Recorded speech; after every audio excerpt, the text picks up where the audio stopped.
day I awakened in the retreat was, we were a few days in. As I remember it, I had a couple. I can't remember which one was which. It's very weird. But I was in there, and I was there going, okay, and I was getting stabilised by the energy in the room, and it was like, oh, what's going on here? Oh yeah, well, what's under that? And it was like a manhole. Boom. Oh, this is under that. I can't remember exactly what they were. Oh, this is under that. And I was like, okay, well, what's under this? And very uncomfortable, by the way. Oh, this is under that. Oh, gosh. Well, what's under that? Like, it's getting worse. It's getting better and everything. Okay, what's under that? And pop. There's nothing under that. But you have to keep going, you see. I don't think I've really spoken about that, but that was the time. Keep going. Keep following the thread. What's under it? What's under it? What's under it? So now you've gone there to that. Well, what's under it? What's that resting on? Have a look. Yeah. That's why retreats are so good too. You just get that real good stabilization. All the superfluous stuff, the frivolous stuff, all the things have all been ripped away, and it's a clean slate. And you can, all the debris off the manholes. Yeah, and you can dive in. Yeah, all the furniture, the inventory. Can you explain more what you mean by that? What would it be like? Okay. Yeah. Like. Okay. Just got to try and recall.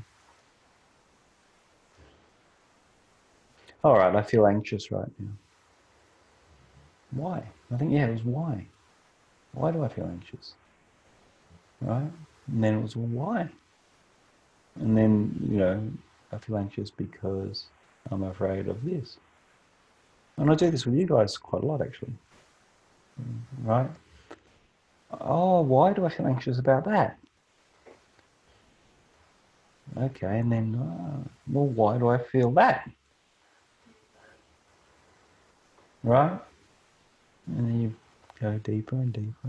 Why do I feel that? And for me, it was that there was nothing at some point. There was nothing under it. And then it was a transformation happened immediately. Oh yeah, and then what happened was, it was honestly like Transformers. I've told this before. Exactly like it. It was just so machine-like. I couldn't believe it. And to a thousandth, in engineering we deal with a thousandth of an inch, a micron, which is or 0.1 of a millimeter or 0.01 of a millimeter. Yeah, we'll go pretty fine sometimes, depending on what you're doing. If you're grinding metal, you can get it down to really fine tolerances. And it was to that level, like 0.1 of a millimeter precision of just like 5 hydraulics.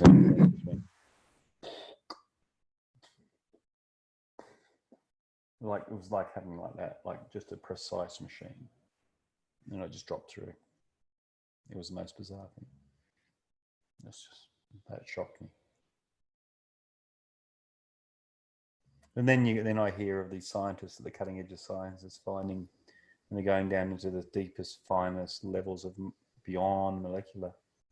This African American guy, I forget what title he is, astrophysicist, but he's found a code hidden in the fabric, and it's the same code, a computer code that was a specific type of code from the 1940s. A guy discovered in the 40s, a scientist, the computer code. And he says he sees that, he's found that code running through the fabric. And then I had such a mechanical experiences, when I hear those things, I'm like, I heard another guy not long ago, same thing. He says he was sitting there. It was like somebody reached down the top of his head and turned a dial 180 degrees and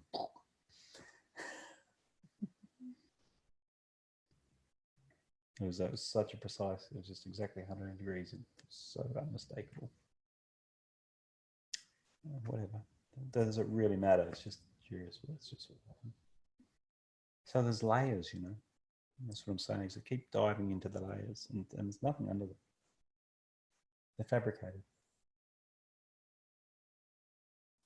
And it's been fabricated, if you think about it, by yeses and nos, hasn't it? Decisions, yeses and nos, and ums and ahs. Even the ums and ahs are ones and zeros, really. Ones and zeros being binary code. I'm not making a decision now. I'm procrastinating. I'm not. Yes, I am.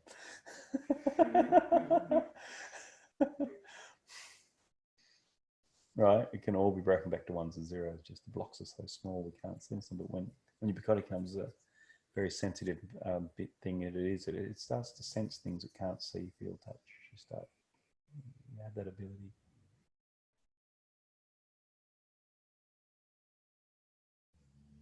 So yeah. So why?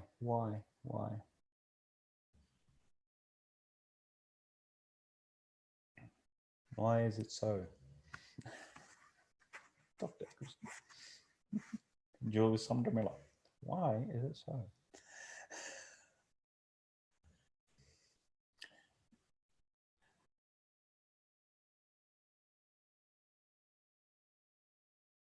Yeah, that was incredibly surprising. Honestly, the precision of it was just, which would tie up with the tiniest, and as Judy, forget her last name, found, this is all one thing. It's actually two-dimensional, appearing to be three-dimensional through the mind, but it's all actually two-dimensional. And our mind pushes the 3D out. That's what she's saying with the cosmic hologram. Okay, and a lot more, but she's worked it all out. It comes from bit being a word for binary, like a bit of binary code. It's information. It's all information. Everything that's happening here is all information. Information. It's information. You see? And this is just a cognizing machine of information. That's what this is. The information's all one thing, resting in whatever's holding it. Same, just different language in here. But back in the day, the Toltecs, they didn't have computers to compare it to, so they had their language, and the Buddhists had their language. Now we have computers and digital realities. We can point that this is just a much deeper reality of the same sort of fabric of what the digital reality is.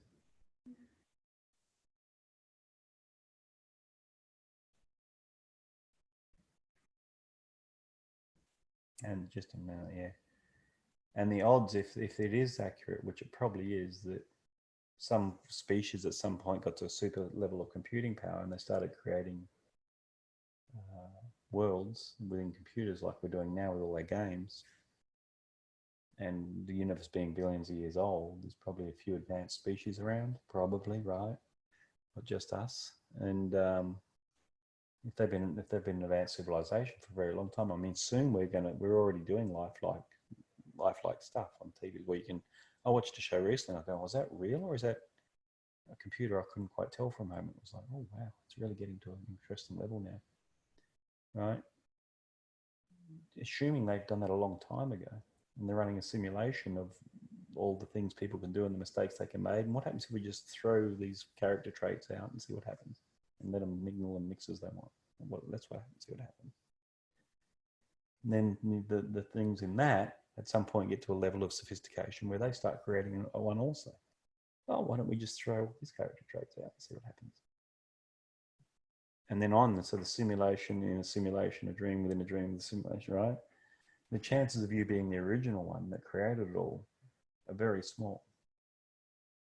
There's I forget what the numbers are, but very high, small odds that you're that one. You're probably one of these ones.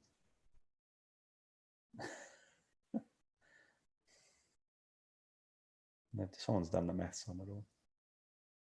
The chances of us being the original is very small. This realm reality, yeah, what do you want to call it? Simulation theory. That's what the Matrix is based around. It's one theory they haven't disproved yet. This is just talking from a scientific point of view.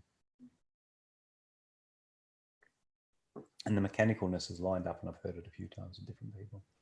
It's lined up as direct experience. Mine was very, must have been the first one actually.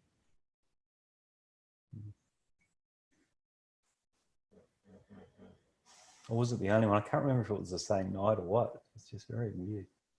The time, everything just went very strange. Doesn't. What was it? Oh, what was it like for you after that happened? Just everything's different. If you're wondering whether you're awake or not, you're not. It's blatantly obvious. It's a different way. It's completely different. You just dropped out of one of the dreams. Drop back a layer for initially. And initially you might drop back way back and then come back forward again. Because I was having some experiences that were incredibly deep in the room. Just seeing things that are extremely deep. And nothing, just seeing beyond all of this fabric. It's a blackness, nothing. Everyone was disappearing. There's no one here. There's no one here. It's the truth.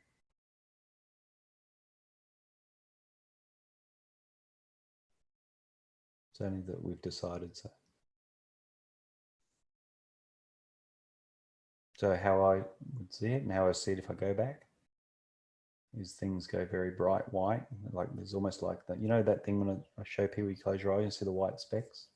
Those white specks are everywhere. It's all very white and the colour starts to drop out of everybody. And then the colour eventually goes, and then the solidity or the fine detail of the shape starts to go. So then it's almost like blobs, and then the blobs have like a line on them. And it's like the idea is being pulled up. And then that starts to flatline, and then there's just nothing here.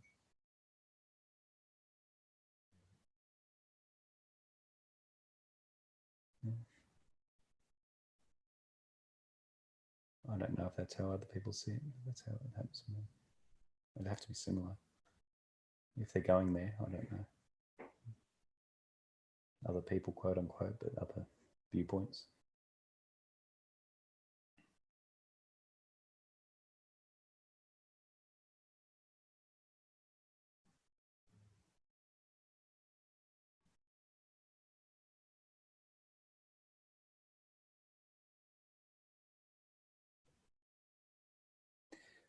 But I don't usually go do that in satsang because it's hard for me to talk and communicate and work out what's in your way. There's not much point to it, so I stay out. And then I stay out through Xbox and enjoying food, going into the world, and taking my dog for a walk. Make sense? Would you say that you go to that space? It's a choice, like, well, sometimes it just happens, but it's just, I can just choose, it can happen.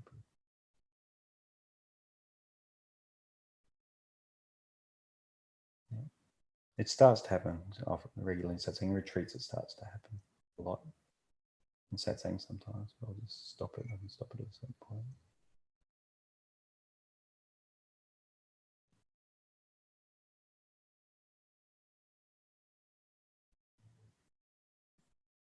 See, everybody glows, you see. I see everybody as awake, that they're pretending they're not.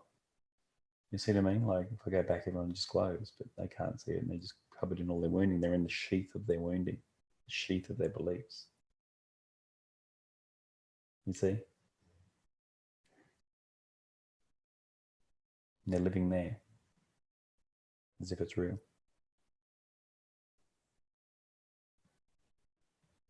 And the root of it all, the root of all of that is the I thought, the separate I thought. It's just a thought. It's just an idea.